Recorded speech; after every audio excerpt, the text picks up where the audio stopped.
What you have here is an electronic cigarette. It's something that, since it was invented a year or two ago, has given me untold happiness. A little bit of it, I think, is the nicotine, but there's something much bigger than that, which is ever since, in the UK, they banned smoking in public places, I've never enjoyed a drinks party ever again. And the reason I only worked out just the other day, which is when you go to a drinks party and you stand up and you hold a glass of red wine and you talk endlessly to people, you don't actually want to spend all the time talking. It's really, really tiring. Sometimes you just want to stand there silently, alone with your thoughts. Sometimes you just want to stand in the corner and stare out of the window. Now, the problem is, when you can't smoke, if you stand and stare out of the window on your own, you're an antisocial, friendless idiot. If you stand and stare out of the window on your own with a cigarette, you're a fucking philosopher.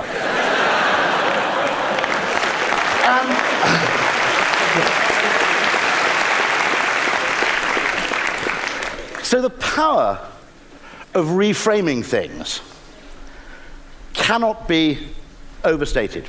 What we have is exactly the same thing, the same activity, but one of them makes you feel great, and the other one, with just a small change of posture, makes you feel terrible. And I think one of the problems with classical economics is it's absolutely preoccupied with reality. And reality isn't a particularly good guide to human happiness. Why, for example, are pensioners much happier than the young unemployed? Both of them, after all, are in exactly the same state of life. You both have too much time on your hands and not much money. But pensioners are reportedly very, very happy, whereas the unemployed are extraordinarily unhappy and depressed. The reason, I think, is that the pensioners believe they've chosen to be pensioners, whereas the young unemployed feel it's been thrust upon them. In England, the upper middle classes have actually solved this problem perfectly because they've rebranded unemployment. If you're an upper middle class English person, you call unemployment a year off. And that's because having a son who's unemployed in Manchester is really quite embarrassing. But having a son who's unemployed in Thailand is really viewed as quite an accomplishment. But actually, the power to rebrand things, to understand that actually our experiences, costs, things, don't actually much depend on what they really are, but on how we view them, I genuinely think can't be overstated. There's an experiment I think Daniel Pink refers to, where you put two dogs in a box, and the box has an electric floor. Every now and then, an electric shock is applied to the floor, which pains the dogs. The only difference is one of the dogs has a small button in its half of the box, and when it nuzzles the button, the electric shock stops. The other dog doesn't have the button. It's exposed to exactly the same level of pain as the dog in the first box, but it has no control over the circumstances. Generally, the first dog can be relatively content.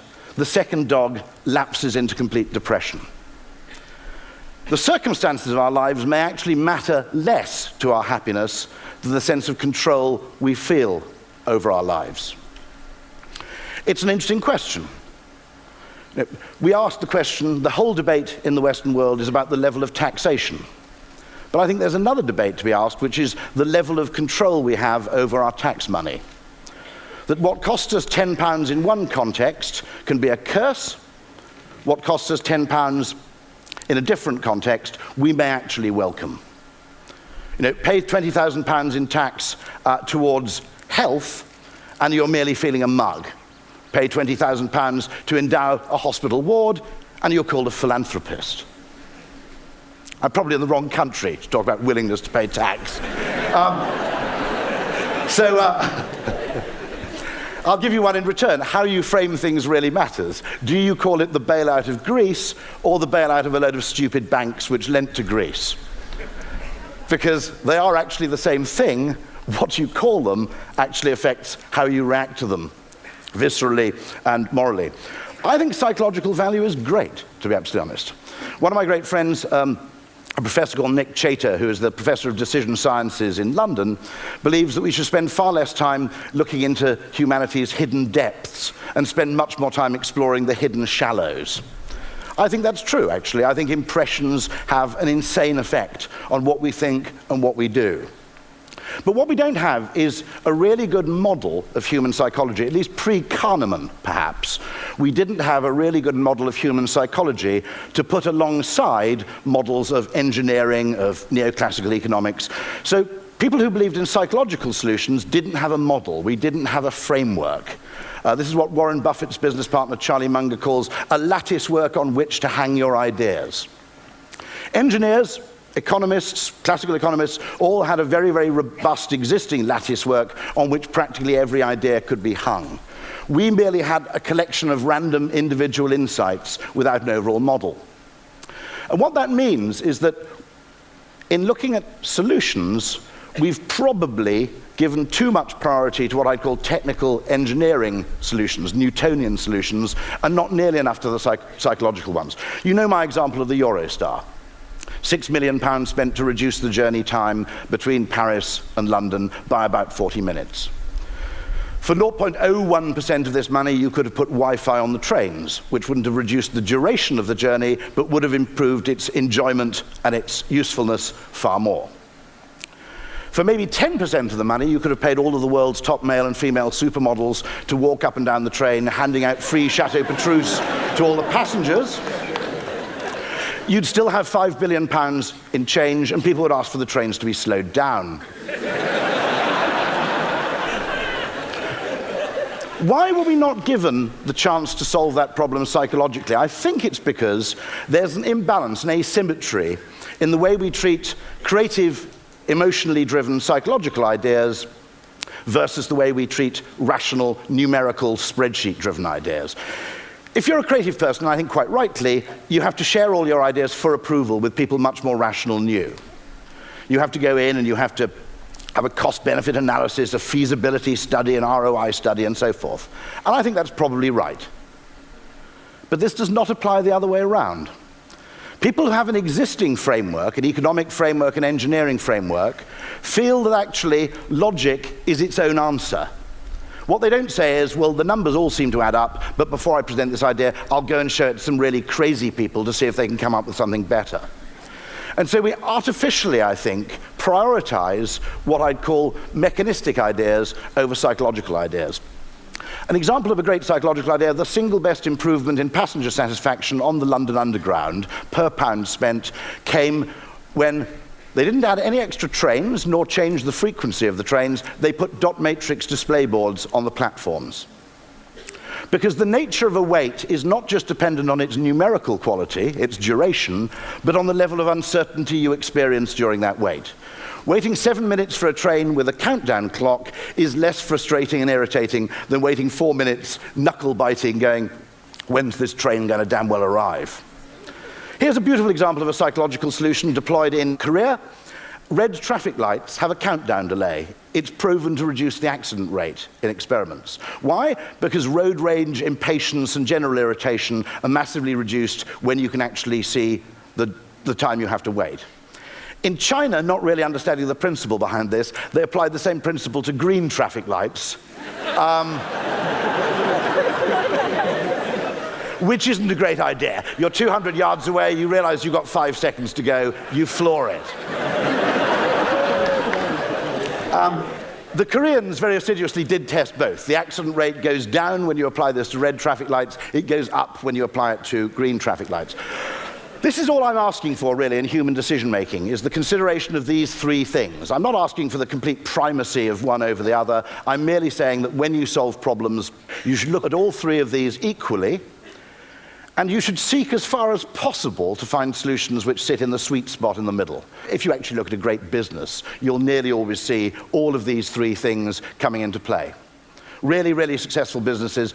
Google is a great, great technological success, but it's also based on a very good psychological insight.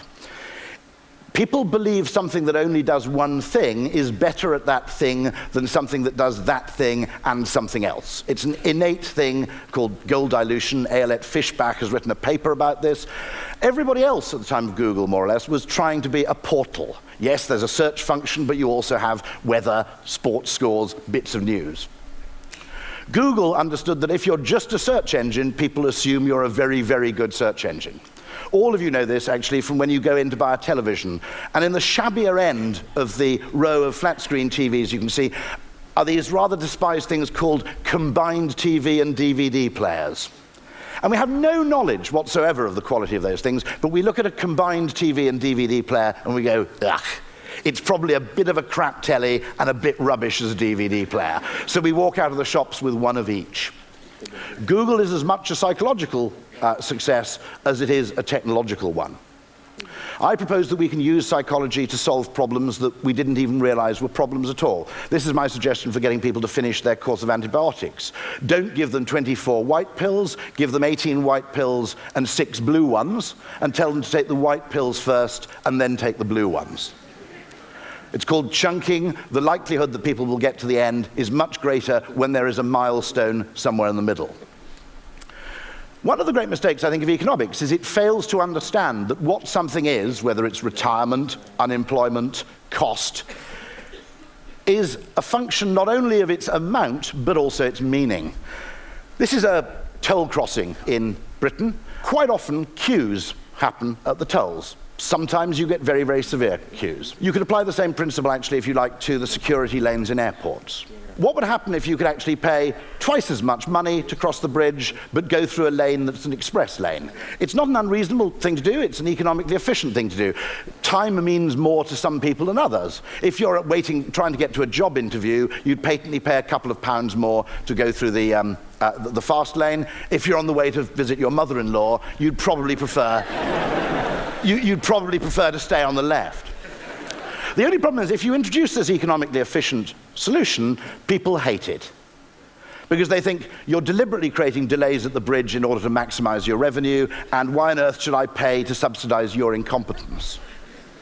On the other hand, change the frame slightly and create charitable yield management, so the extra money you goes not to the bridge company, it goes to charity, and the mental willingness to pay completely changes.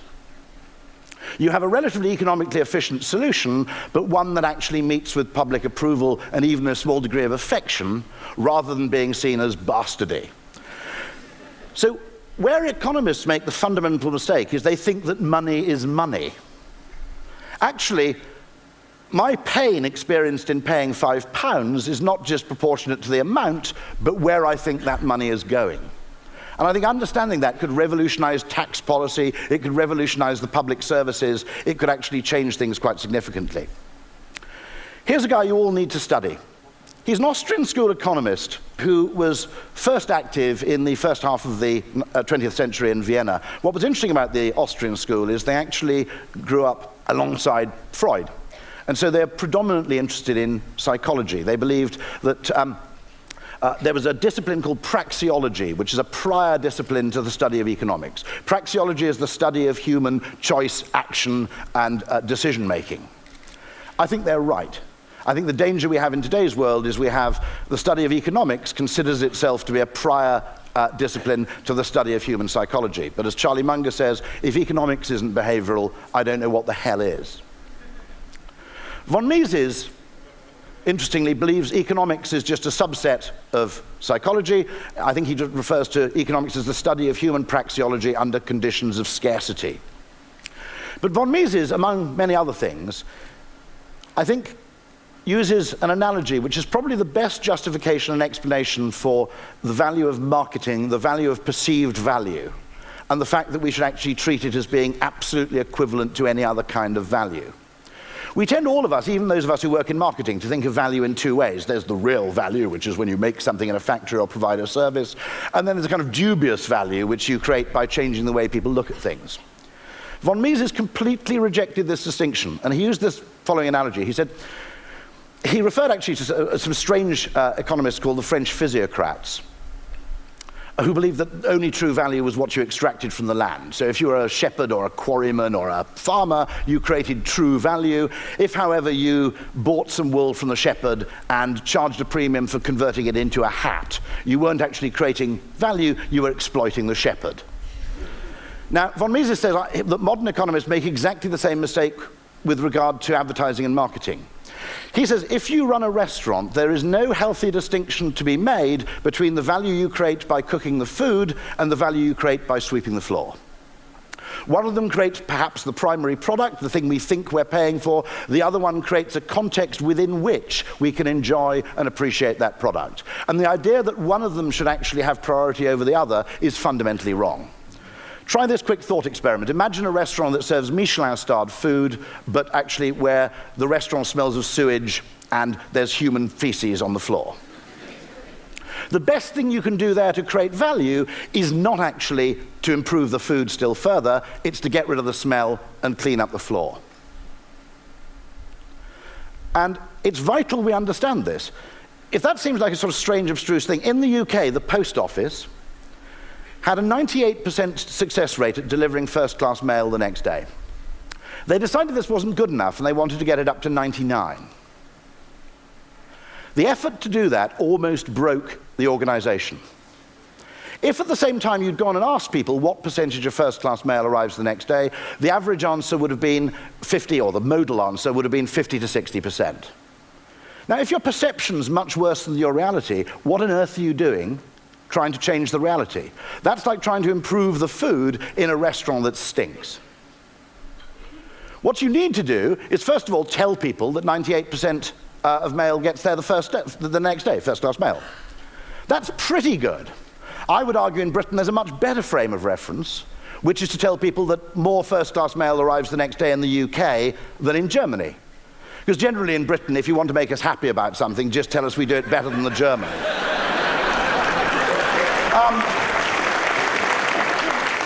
Choose your frame of reference, and the perceived value, and therefore the actual value, is completely transformed. Has to be said, actually, of the Germans, that the Germans and the French are doing a brilliant job of creating a united Europe. The only thing they didn't expect is they're uniting Europe through a shared, mild hatred of the French and Germans. But I'm British, that's the way we like it. What you'll also notice is that in any case our perception is leaky. We can't tell the difference between the quality of the food and the environment in which we consume it. All of you will have seen this phenomenon. If you have your car washed or valeted, when you drive away, your car feels as if it drives better. And the reason for this, unless my car valet mysteriously is changing the oil and performing work which I'm not paying him for and I'm unaware of, is because perception is in any case leaky. Analgesics that are branded are more effective at reducing pain than analgesics that are not branded. I don't just mean through reported pain reduction, actual measured pain reduction. And so perception actually is leaky in any case. So if you do something that's perceptually bad in one respect, you can damage the other. Thank you very much.